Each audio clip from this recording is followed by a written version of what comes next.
Bonjour, bonjour! Nous allons continuer à parler de matrices, d'applications linéaires et toutes ces belles choses, avec aujourd'hui au programme la notion de matrice équivalente et de matrice semblable.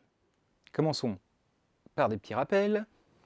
Donc si E et F désignent deux cas espaces vectoriels de dimension finie, j'appelle P la dimension de E, N la dimension de F, et donc si je prends deux bases B et B' de E, qui sont évidemment chacune de cardinal P, et que je note P la matrice de changement de base de B à B', je prends deux bases de F et je note Q la matrice de changement de base de C à C', eh bien la relation entre les deux matrices de M par rapport aux bases B et C et aux bases B', C' est celle-ci. Si vous ne comprenez pas du tout d'où ça sort, allez donc vite voir la vidéo qui précède celle-ci et qui concerne les changements de base. Ok, donc on a cette formule-là, voilà. Relation entre les deux matrices d'une application F quand on change de base au début et à l'arrivée. Donnons tout de suite la définition de matrice équivalente. C'est relativement simple. Deux matrices A et B sont dites équivalentes lorsqu'il existe une relation de la forme A égale P fois B fois Q, où P et Q sont deux matrices inversibles. D'accord? Donc voilà, les dimensions sont faites pour que les produits marchent bien, hein, si A et B ne sont pas forcément des matrices carrées, mais c'est pas bien plus compliqué que ça. Donc deux matrices en fait qui représentent la même application linéaire par rapport à deux bases différentes, d'après ce qu'on vient de voir, c'était M' égale Q-1 MP, hein, donc c'est un cas particulier puisque les matrices Q-1 et P étaient inversibles. Donc deux matrices qui représentent la même application linéaire sont forcément équivalentes. Et là, évidemment, où c'est un petit peu plus intéressant, c'est que la réciproque est vraie. C'est-à-dire que deux matrices qui sont équivalentes représentent la même application linéaire par rapport à deux bases différentes. Pourquoi? Parce qu'en fait, une fois qu'on a cette relation-là, on peut interpréter cette matrice Q comme une matrice de passage, hein, puisque c'est une matrice inversible, et on a vu précédemment que toutes les matrices inversibles, en fait, leur vecteur colonne représentait une base, et donc c'était la matrice de passage de la base canonique vers cette base-là. Donc je peux interpréter Q et P-1 comme des matrices de changement de base, donc du coup j'obtiens une formule P-1 BQ. Et donc voilà, c'est pas bien plus compliqué. La matrice de A est donc la matrice par rapport à ces bases de l'application linéaire F. Autrement dit, voilà, deux matrices sont équivalentes, ça veut juste dire ça. Ça veut dire que c'est la matrice de la même application linéaire où je change les bases de l'espace de départ et les bases de l'espace d'arrivée. Voilà. Commençons par une propriété extrêmement rigolote. La relation d'équivalence des matrices est une relation d'équivalence. Moi, ça me fait beaucoup marrer. Forcément, les étudiants un petit peu moins. Mais bon, faisons la preuve. Donc, une relation d'équivalence, je vous rappelle, il faut que ce soit réflexif, symétrique, transitif, hein, et resté. Ok, alors la réflexivité tout d'abord, eh bien, A est bien équivalente à A, il suffit de multiplier par les matrices identiques, hein, de chaque côté, là, voilà, détails qui vont bien pour que ce soit, bon, pas grand chose à dire, ok, c'est bon. Alors, est-ce que c'est symétrique? Si A est égal à P fois B fois Q, je passe P et Q de l'autre côté, ce qui est possible puisque P et Q sont inversibles, et j'obtiens que B c'est donc P-1 à Q-1, et donc B est bien équivalente à A. Jusque-là, tout va bien. Alors, la transitivité maintenant. Donc, je suppose que A est équivalent à B et que B est équivalent à C. Donc, forcément, il faut que je prenne des matrices différentes, hein. Il n'y a pas de raison que ce soit les mêmes. Eh bien, alors, donc, je remplace l'expression de B ici, là-dedans au milieu. J'obtiens que donc A, c'est P fois RCS fois Q. Et là, oulala, c'est astucieux, hein. Je regroupe P et R. Hop, PR, matrice inversible. Je regroupe SQ. SQ est une matrice inversible. Donc, A est équivalent à C. Pas bien compliqué. Qui dit relation d'équivalence dit classe d'équivalence. Et donc, quelle est la classe d'équivalence d'une matrice? Voilà une question intéressante. Eh bien, la réponse n'est pas si compliquée que ça.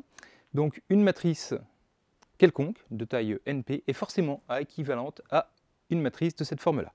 Alors, qu'est-ce que ça veut dire, cette forme-là? Je vais donner un exemple pour qu'on comprenne mieux, hein. Vous voyez, ça veut dire qu'il y a des 1 ici dans la diagonale et des 0 partout ailleurs. Vous voyez, il y a un petit bloc comme ça.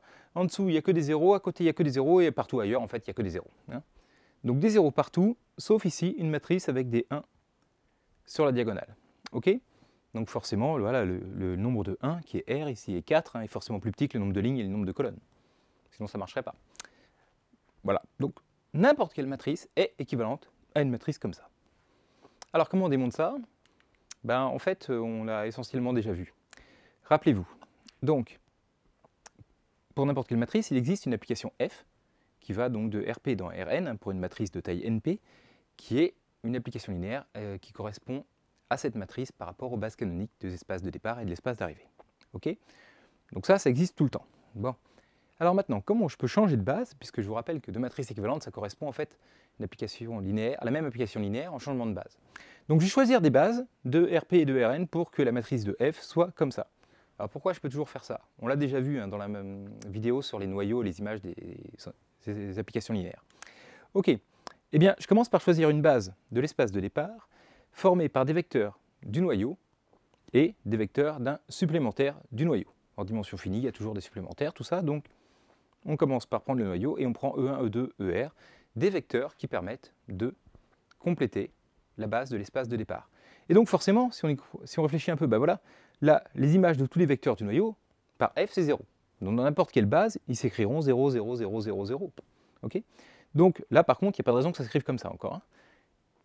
Mais ce que nous avons vu au moment de la vidéo sur le noyau, les images, c'est que ces vecteurs-là, E1, E2, ER, ont la propriété que les images f de E1, f de E2, f de ER forment une famille libre de l'espace d'arrivée. Et donc on peut compléter cette famille libre par des vecteurs f1, f2, fn-r, de telle sorte à obtenir une base de l'espace d'arrivée. Et dans cette base de l'espace d'arrivée, eh ben c'est très simple d'écrire la matrice. Donc là, les zéros, ok, c'est déjà bon. Mais l'image de E1, donc la première colonne, bah, dans la base f de E1, f de E2, f de R, bah, c'est une fois f de E1 et 0 fois le reste. Donc la première colonne, c'est 1 et que des 0. Et ainsi de suite. Hein, l'image de E2, bah, c'est f de E2, 0, 1 que des 0. Et ainsi de suite. Pour les R première colonne, bah, c'est F1, F de R. Et donc j'obtiens bien ces R première colonnes là.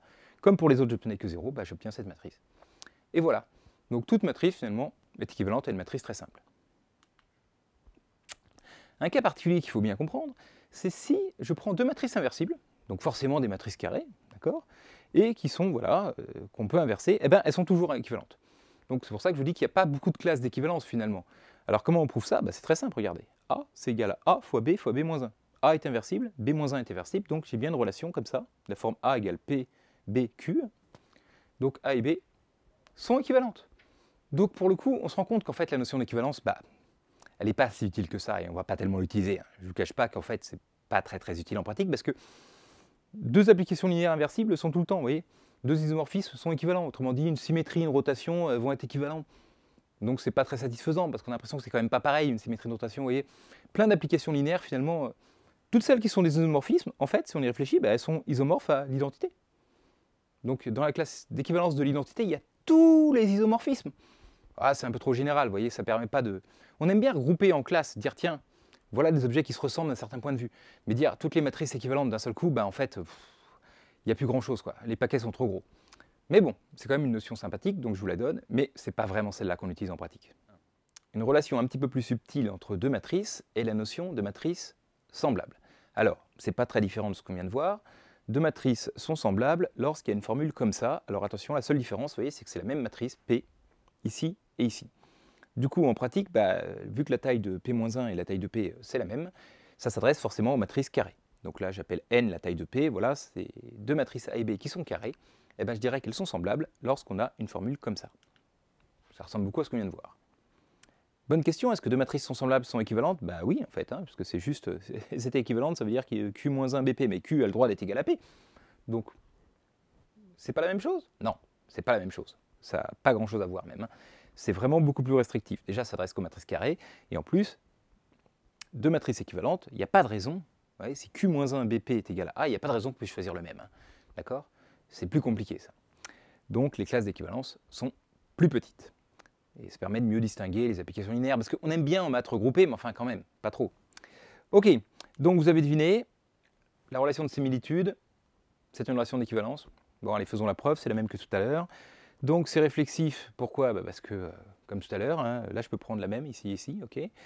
Alors, est-ce que c'est symétrique? Bon, cette fois, si A égale P-1 BP et B égale, en passant P de l'autre côté, j'obtiens B égale PA P-1, d'accord. Et donc c'est bien l'inverse de P-1 A P-1, ok. Donc c'est bien des matrices semblables, et par transitivité, on remplace comme d'habitude, donc P-1 BP, B égale Q-1 CQ, je remplace, j'obtiens P-1 Q-1 C QP. Alors il y a une petite subtilité, je vous rappelle que l'inverse de QP, c'est P-1 Q-1, ça inverse l'ordre, d'accord. Donc c'est cool, parce que du coup ça fait bien l'inverse de QP, C fois QP, donc c'est bien la même matrice ici et ici, et donc on a bien la transitivité, ce qui est essentiel. Alors pourquoi la notion de similitude est tellement utile? C'est à cause de cette relation-là. Donc c'est la suivante. Donc je prends un espace vectoriel E, comme d'habitude. F, un endomorphisme de E, c'est-à-dire une application de E dans E, ce qui arrive quand même souvent et qui correspond aux matrices carrées. D'accord? Et si on choisit une base de E, ok, donc j'appelle A la matrice de F par rapport à cette base B, eh bien, pour n'importe quelle matrice B, on a l'équivalence de dire que A et B sont semblables, si et seulement si B, c'est la matrice de F par rapport à une autre base. D'accord? Donc ça, c'est vraiment essentiel, vous voyez, ça veut dire deux matrices semblables, ça veut dire que c'est la même application linéaire, mais, alors on va dire en changeant de base, mais c'est déjà pour équivalente. Non, parce que pour équivalente, on avait le droit de changer de base de façon différente au début et à l'arrivée. Là, on est de E dans E, on passe, ok, on change de base, on passe de B à B', mais à l'arrivée aussi, on passe de B à B'. Donc, c'est le même changement de chaque côté, c'est-à-dire que ça représente quand même la même application linéaire vue d'une autre façon. Parce qu'en changeant la base de départ et à l'arrivée, on a vu qu'on pouvait vraiment faire n'importe quoi, enfin presque. On arrive à faire des matrices très simples avec juste des petits 1 par-ci par-là et des 0 partout ailleurs. Ok, là c'est plus subtil. Enfin, commençons par démontrer ça. Donc c'est pas bien compliqué, hein, parce que donc une matrice inversible, comme d'habitude, ça veut dire que ces vecteurs colonnes forment une base de l'espace Rn, et donc elle s'interprète comme la matrice de changement de base de la base de départ à cette base formée par ces vecteurs colonnes. Donc jusque-là, tout va bien. Et donc, si y c'est égal à a fois x, hein, c'est-à-dire que c'est l'explication, les coordonnées d'un vecteur petit y, image de petit x dont les coordonnées sont grand X par l'application f, ça donne cette relation-là. Et les coordonnées, vous vous rappelez le changement de coordonnées, hein, x égale px', je vous rappelle les anciennes coordonnées, c'est égal au produit de la matrice de passage fois les nouvelles, y égale py'. Alors, on remplace tout ça. Ce calcul, faites-le à chaque fois, hein, n'apprenez pas par cœur cette formule-là. Hein. Okay, donc, on remplace, donc py', qui est y, est égal à a fois px', et donc je passe le p de l'autre côté, j'obtiens y' égale p-1 à px', autrement dit, la matrice de a, enfin, de l'application f, par rapport aux nouvelles bases, c'est bien p-1 à p, et donc c'est bien une matrice semblable à a. Ok? Donc voilà, cette démonstration est très simple, c'est un cas particulier de ce qu'on a vu avant, mais vraiment c'est essentiel, vous voyez. Ça correspond au changement de base des endomorphismes, les matrices semblables. Voyons maintenant des propriétés de cette relation d'équivalence de similitude entre deux matrices. Donc prenons A et B de matrices semblables. La première remarque, c'est que transposé de A et transposé de B sont semblables. Alors comment on prouve ça? C'est relativement simple. Prenons la relation A égale P-1 BP et prenons la transposée de chaque côté. Donc la transposée de A, c'est la transposée du produit. Je vous rappelle que transposée d'un produit, ça change l'ordre. Hein. Donc ça fait d'abord transposée de P multiplié par transposée de B multiplié par transposée de P-1. Et d'autre part, d'après ce qu'on a vu sur les matrices transposées, la transposée de P-1, c'est l'inverse de la transposée de P. Donc j'obtiens bien transposée de P fois transposée de B fois l'inverse de transposée de P. Et donc les matrices transposées de A et transposées de B sont semblables. Bon, jusque-là, pas très magique. Plus intéressant, si je prends des puissances de A et de B, alors elles sont encore semblables. Vous allez me dire, mais ok, et en quoi c'est intéressant? En fait, l'idée qu'on va voir, toute l'idée de la réduction des endomorphismes, en fait, c'est de trouver des matrices semblables à une matrice de base qu'on vous donne, qui soient simples. Par exemple, diagonalisée, trigonalisée, enfin bref, je vais en reparler plus tard. Une fois qu'on a trouvé une matrice pour laquelle il est très facile de calculer B puissance K qui est semblable à A, et du coup, on peut calculer A puissance K. Vous voyez, et ça permet par exemple de calculer des suites, de calculer des choses comme ça. N'allons pas trop vite. Donc déjà, pourquoi c'est vrai? Bon alors, la petite subtilité de là, mon théorème, c'est que j'ai pris K qui peut être négatif quand même. Donc par exemple, si K égale 0, A puissance 0 c'est identité, B puissance 0 aussi, donc là c'est facile. Si K est positif, c'est le cas le plus simple. Alors, qu'est-ce qui se passe? A puissance K, si A c'est P-1 BP, A puissance K c'est P-1 BP fois P-1 BP fois P-1 BP fois P-1 BP fois P-1 BP, ainsi de suite. Et la subtilité du truc, c'est que, vous voyez, je peux regrouper, puisque la multiplication des matrices est associative, donc je peux faire dans l'ordre que je veux à l'intérieur. Hein. P fois P-1, je peux commencer par calculer ça. Ah, ça fait identité. Très bien, donc ça simplifie. Donc P-1 fois B fois B.